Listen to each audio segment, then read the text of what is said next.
Hey, what's happening, guys? Dan Darrow here with another Options in Play video update. So, hope you guys are having a great week. Certainly not lacking for news announcements, right? And that's one thing. That's one thing we know once earnings rolls around is that good or bad, we're going to get plenty of news and plenty of names flying around. And as usual, some really fantastic moves higher. Also, some spectacular drops too. So, lots going on. Tonight's going to be another busy night. Tomorrow morning as well, and then next week is going to be jam packed. Uh, I suppose don't want to say maybe lost in the shuffle because if you listen to financial news networks, they keep talking about um, averages at the 52-week highs, right? Uh, so Q's tech, right? They've been leading.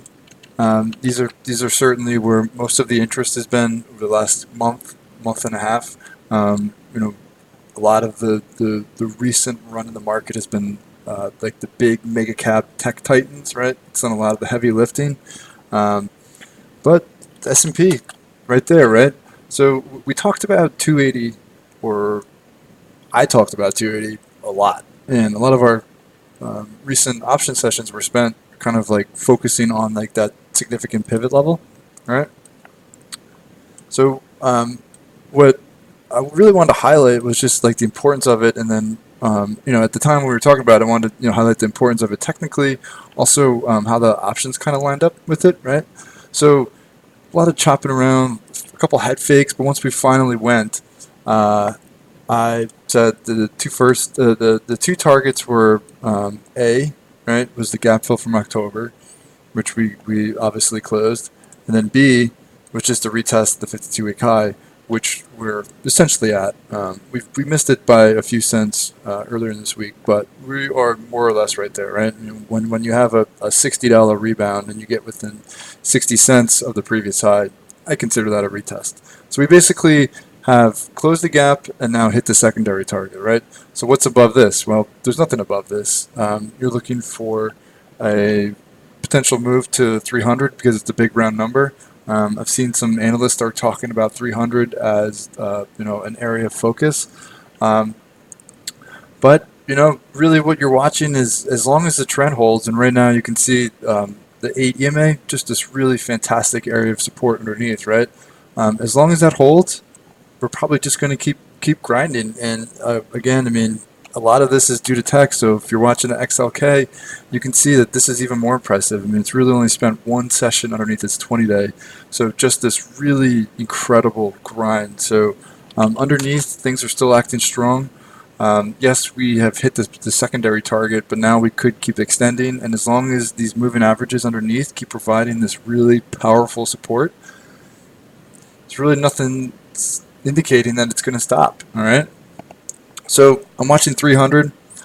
Again, people have started talking about it. It's going to start to turn into a focus level if we get into like the 295 area. Just a big round number. A lot of open interest sitting up there. A lot of analysts have been talking about it. So definitely keep your eye on that. Um, Now, option wise, right? We have had some big names this week. We've had a lot of big names this week, actually. But we're going to get another really busy week next week, right? So you still have Apple still out there. You still have Google out there. Still plenty of market moving reports. So I was just looking at options out through next week, which will also include the monthly jobs report, right, on Friday. It's the first Friday of the month. So the straddle, the spider straddle through May 3rd expiration, that's next Friday. It's pricing in about 3.5, right? Which really isn't too bad, in the context of what we're averaging a week, which is a little bit closer to 4. I mean, depending on which week you want to go, right? I mean, if we just if we use this week as a gauge, right? So closed 290. Closed 290 on Thursday, right? But the markets were closed on Friday. Our high this week was 293 and change, so moved about 3.5 this week, top to bottom, pricing in 3.5 through next week. So really not too expensive, and when you consider the magnitude of the names reporting, not bad. Also, technically, right? I mean, we're at like the retest of the high, so things could accelerate higher, or if we do end up pulling back, could be some considerable downside too if that ever ends up happening. So keep an eye on it. 3.5 again, not too bad. You got a busy lineup of earnings. Also, the jobs report next Friday. Um, Now, if you're looking for a hedge, and this is, personally, I feel like this is probably a decent opportunity to look at something, right? Like every basically every significant price point we hit, we tend to have a little bit of a pause, right? I mean, it's not always significant, and it doesn't always last too long. But what I mean by that is here. Right? So it was 260. 260 was first. You can see paused for about a week and a half. Then 280. Well, I guess initially, if you want to say it was 200-day, right?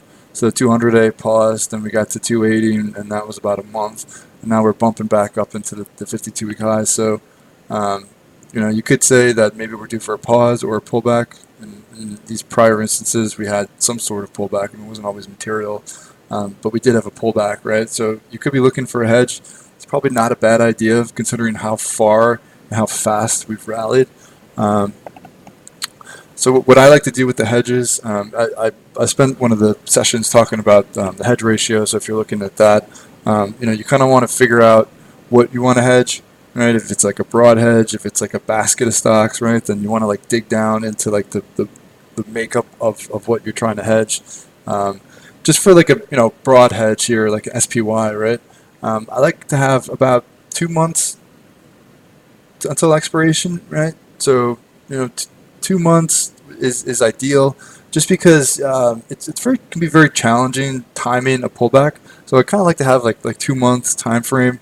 Sometimes a little bit more. Sometimes it gets to be a little bit less. But like June right now, probably be what I'm looking at. That's why I've started to roll some of the hedges out in the newsletter out to June, just because I like to have like about a 2 month time frame.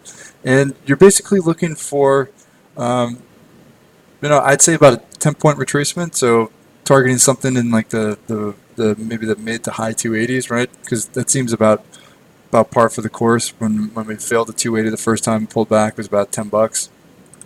So 280, 282 down to like 272, so $10. So from here, you're looking at mid to low 80s. So looking something maybe 2 months out, right? The 280 range. Looking possibly for a retest of like the high from back at the beginning at the end of March, or even like a potential retest of this 280 level, right? Get a quick dip to retest to the level. So that's what I'm thinking. Overall, though, there's really no signs of slowing. So this is more of like a preventative move, thinking like we're getting up to a big area, we've had a big run, maybe we're due for a pullback, but overall still look pretty good. Still riding the 8 EMA. Earnings, at least the ones that matter, are still kind of propelling us higher. So it does seem like we want to go higher. 300 is probably the technical target, but again, the hedges are nice to have in place, because then at least you got some protection if you do end up getting like that unexpected pullback, right? All right, so I know it's not the most fun video to go over, but I thought it was like worth going over right now, just because as we hit that secondary target, I spent so much time talking about 280 and the targets above. Now that we got to that secondary target, now you kind of want to know what to do from here, right, or what to expect from here. So figure it's a good time to go over it, talk a little bit about options, talk about hedges, and hopefully if the market keeps moving, that's great. It'd be nice to see the volume pick up a little bit. Right, so that'll be something to keep an eye out. If the volume does start to accelerate into like the SPY accelerating, maybe we're getting to like a blow off move, or if the volume starts to pick up as we start to like probe the 8 EMA, maybe that means we're setting up for retracement. So keep an eye on the volume, because that's one of the missing components right now. All right, guys. So again, another busy night, another busy morning. Gonna have another busy upcoming week, so lots to look forward to. Keep an eye out tomorrow for the earnings on the radar video, because I'm going to go over a lot of the big names for next week. I'm going to break it down, talk about the price to moves and what I'm looking at. All right. So have a great night, and I'll talk to you guys all tomorrow.